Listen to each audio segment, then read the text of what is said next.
매장에 치킨과 기름 등 식자재를 배달해주고 지역 문도 닫지 않은 채 바로 옆 매장으로 이동합니다.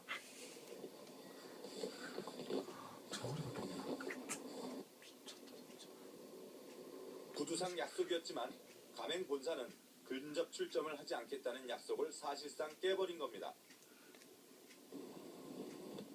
이거 BHC고 BBQ이기 때문에 상관이 없다 얘기하던가요? 내가 전에 문의를 했을 때는 본사에서 BBQ하고 BHC는 별개니까 네가 왜 말이 많냐, 이 장사는 해라, 그런 식으로 나왔다고 BBQ에서. 본사에서 여기 안 된다고 하면 나는 못하는 거예요. 그렇죠. 그 본사에서 하려고 그래서 그냥 행기고 그것밖에 없어요.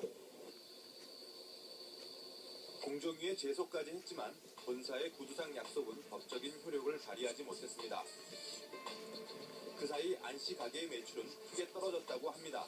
본사는 뭐 나쁠 게 없지 않습니까? 이렇게 해놓으면 새롭게 들어오면 인테리어 비용 다 받고요. 정말 몇 천만 원 할 겁니다. 인테리어 비용 자체가 받고 서로 경쟁해서 뭐 하루도 쉬지 않고 서로 피 터지게 하니까 뭐 BBQ에 팔든 BHC 팔든 결론적으로는 제너시스 그룹이 이익을 취하는 거 아니겠습니까?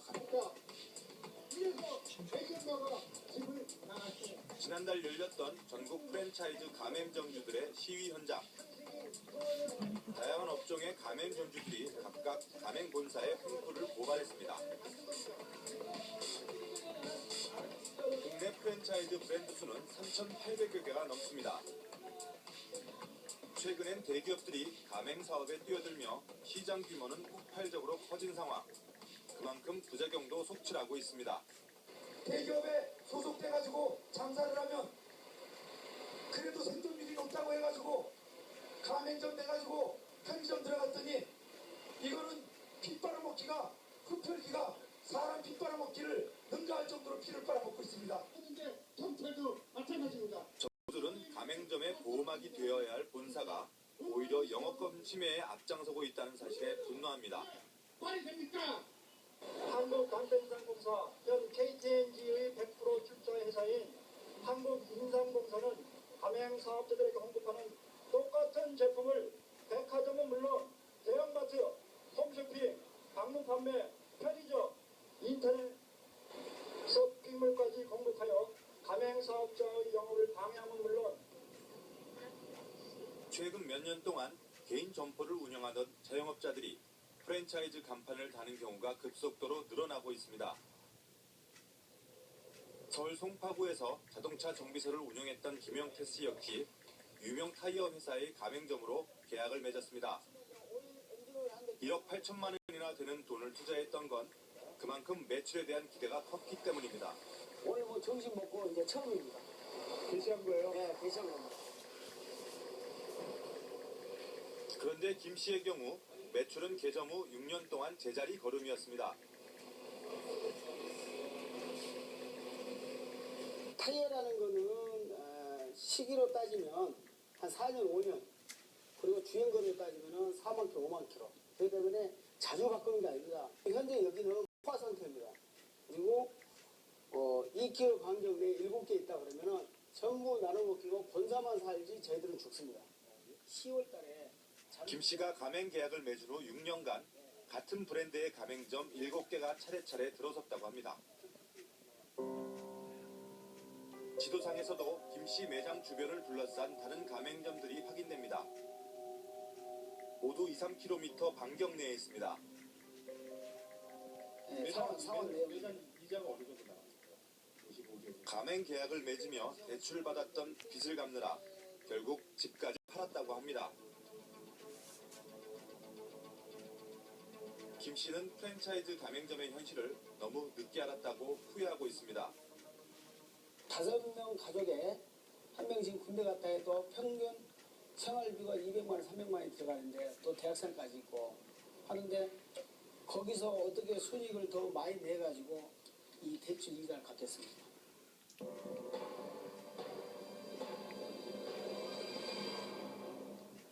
윤 PD, 하나같이 유명 브랜드들인데 점주들 속사정은 따로 있었군요. 네, 영업적 보호는 프랜차이즈 가맹점에게 생명과도 같다는 말이 있습니다. 왜냐하면 본사로부터 균등한 상품과 서비스를 소비자들에게 제공하기 때문입니다. 그런데 경쟁 브랜드는 물론 자사 브랜드까지 서로 상권을 파고들다 보니 점포당 매출은 줄 수밖에 없습니다. 전국 가맹점 몇천 곳을 돌파했다는 본사의 자랑이 점주들로선 달갑지만은 않을 겁니다. 그렇군요. 하지만 점포 수가 많아진다는 것은 그만큼 시장 규모가 크다는 것 아닙니까? 네, 아직 성장 가능성이 높은 업종도 분명 많을 겁니다. 그러나 실제 시장 조건을 살피지 못한 채 유명 브랜드 가치나 과장된 홍보를 믿고 계약을 맺는 점주들도 많습니다. 프랜차이즈 산업에 뛰어드는 대부분이 장사 경험이 별로 없는 이들입니다. 그러다 보니 가맹 본사의 말에 속았다는 점주들도 있었습니다.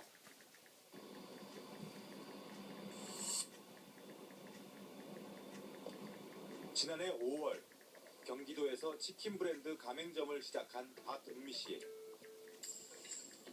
오후 늦게 문을 열어도 가게는 한산하기만 합니다. 이곳은 기존 치킨점과 레스토랑, 커피 전문점을 결합한 멀티카페. 지난해 새롭게 시작한 가맹 사업입니다. 투자금은 약 4억. 그러나 그만큼 매달 1,000만 원 내외의 소득을 보장한다는 말에 계약을 했습니다. 이거는 이제 생계형이 아니라 투자형이다. 그러니까 마이스터와 조리, 그러니까 여기 점장과 조리장 다 저기 지금 거기서 양선을 해가지고 다 하거든요. 그러니까 그 사람들로 인해 그 사람들이 다 관리하고 나는 와가지고 그냥 진짜 저녁에 와서 한 번 수급만 해가지고 하면 된다. 아무것도 하지 말아라. 실제로 본사는 언론을 통해 신개념 프리미엄 카페를 홍보해 왔습니다. 본사가 훈련시킨 직원들을 파견하고 다양한 메뉴를 시간대별로 공격하면 점주가 고된 노동을 하지 않아도 하루 종일 안정적 수익을 얻을 수 있을 거란 설명이었습니다. 개점 후 반년, 박 씨는 조리는 물론 서빙과 매장 관리, 배달까지 직접 하고 있습니다.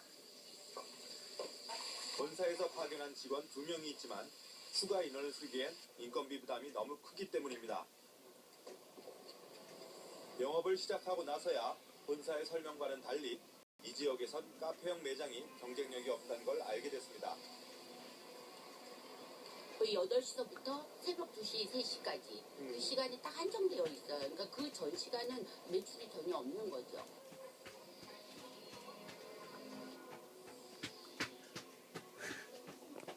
장사 경험이 없던 박 씨가 4억이나 되는 돈을 투자하기로 결정한 것은 계약 당시 본사가 특별한 조건을 내걸었기 때문입니다.